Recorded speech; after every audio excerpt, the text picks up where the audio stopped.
Assalamualaikum warahmatullahi wabarakatuh. Kita masuk ke pertemuan kedua dari dasar robotika, ya, di mana masih dengan saya Iksan.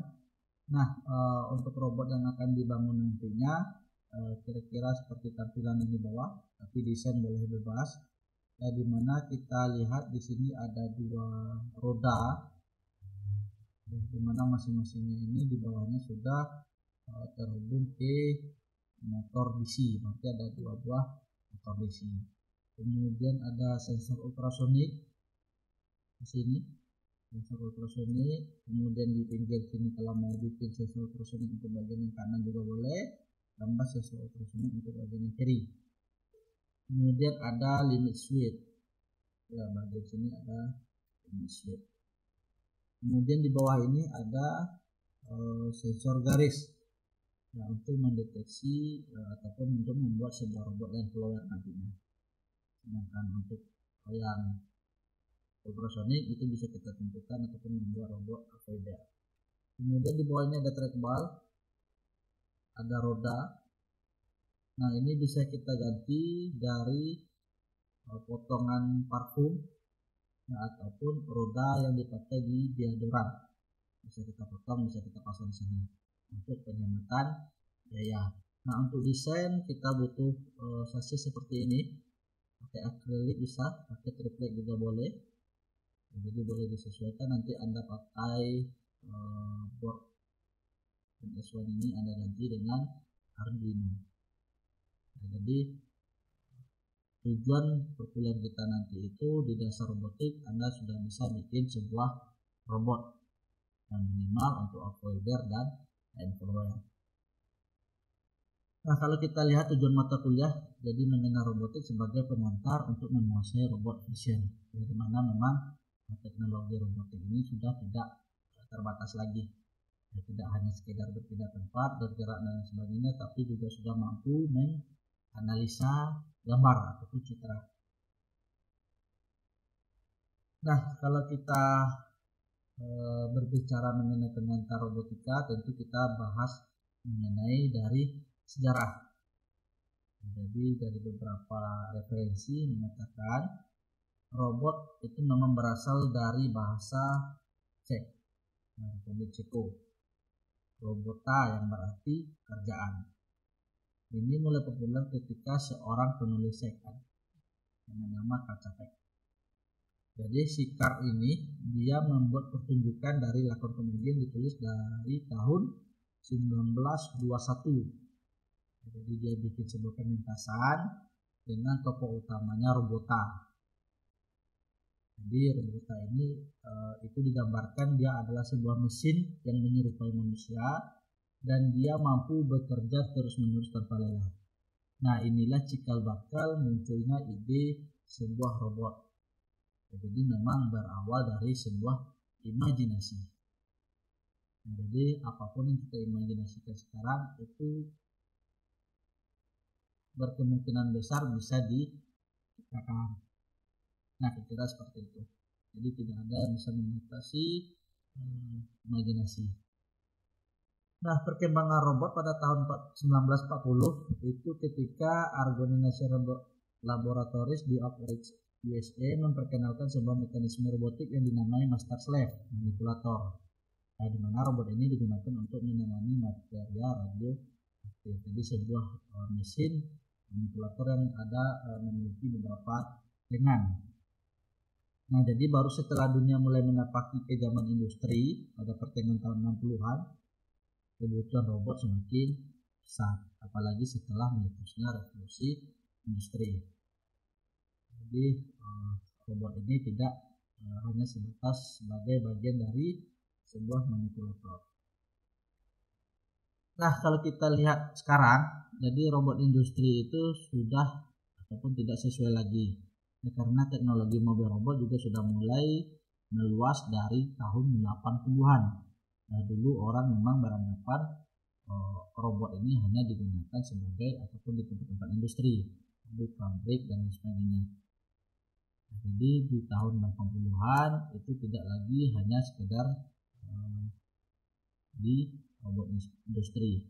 Ya, karena juga sudah mulai ada robot mobile. Jadi di sini sudah muncul istilah ada yang namanya humanoid, jadi robot yang sudah mirip manusia, ataupun animoid, robot-robot yang mirip binatang.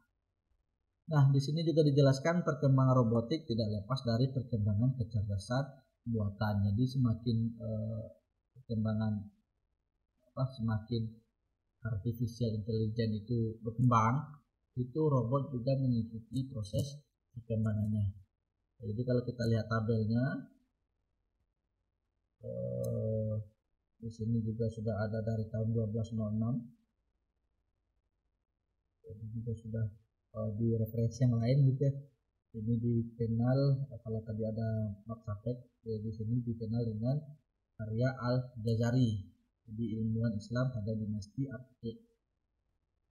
Kemudian sudah ada di 1796 itu boneka penuang teh dari Jepang, itu teh dari Jepang yang namanya karakuri.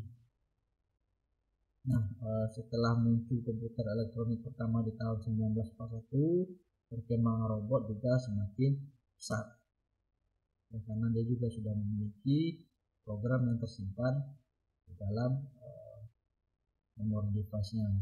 Ditambah lagi di tahun 1956 itu kelahiran dari artificial intelligence ya pada Dartmouth Conference. Nah, sampai sekarang kemarin di 2013 itu BINUS University mengklaim membuat sebuah robot humanoid soccer. Jadi ada robot berbentuk manusia yang mampu bermain bola, dan ini juga sudah mulai diperlombakan, robot sepak bola. Nah, jadi ini ada beberapa perkembangan robot yang diambil dari buku Robotika Modern karyanya Dr. Widodo Budiarto. Nah, ini tadi yang Karcapek tadi yang dari penulis Ceko. Nah, ini masih kita berbicara mengenai sejarah yang diambil dari referensinya sebuah buku robot riset ditulis oleh Joko Purwanto. Nah, jadi memang lebih banyak dikemukakan di dalam sebuah cerita ya, karena di tahun 1942 ada juga pementasan cerita yang ditulis oleh Asimov dengan judul Ragnarok. Jadi di sana juga diceritakan ada 3 hukum robotika. Jadi hukumnya seperti ini: robot tidak boleh melukai manusia atau tanpa bertindak membiarkan manusia celaka. Robot harus mematuhi perintah manusia kecuali jika perintah itu bertentangan dengan hukum pertama. Robot harus melindungi dirinya sendiri selama perlindungan itu tidak bertentangan dengan hukum pertama dan kedua. Dan ini juga sudah mulai dicobakan diterapkan di dalam robot untuk menemani para lansia dan lain sebagainya. Nah, di Jepang itu juga sudah mulai dikembangkan robot sebagai teman hidup dari manusia. Nah, kalau kita berbicara jenis robot itu banyak sekali jenis yang ada. Nah, ini kalau kita tinjau dari desain robot. Jadi itu dibedakan jadi 5 jenis berdasarkan desain. Yang pertama itu ada robot manipulator. Ini awal robot beredar di industri, ya, dipakai di pabrik-pabrik ya, sebagai bagian dari produksi. Jadi dia dalam bentuk lengan manipulator. Kemudian sudah muncul lagi ada robot beroda. Nah, jadi seperti yang bakalan kita buat nantinya sebagai bagian dari tugas akhir dari robotik ini, membuat robot beroda. Kemudian konsepnya hampir sama dengan robot beroda, tapi lebih cenderung berbentuk objek manusia ya, yang disebut sebagai robot humanoid, ataupun berbentuk sebagai binatang ya, animoid. Jadi di sini juga sudah disiapkan ataupun dibedakan desainnya itu berdasarkan robot berkaki. Ada lagi robot aerial. Robot aerial ini robot yang digunakan di luar angkasa, robot terbang ya, sebagai penjelajah luar angkasa itu menggunakan robot aerial.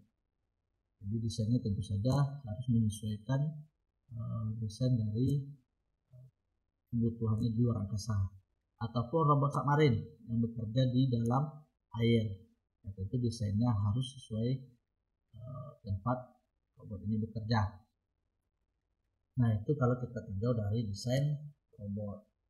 Tentu saja banyak desain robot yang lain selain dari tentu saja banyak jenis robot yang lain yang tidak hanya saja ditinjau dari desain sebuah robot.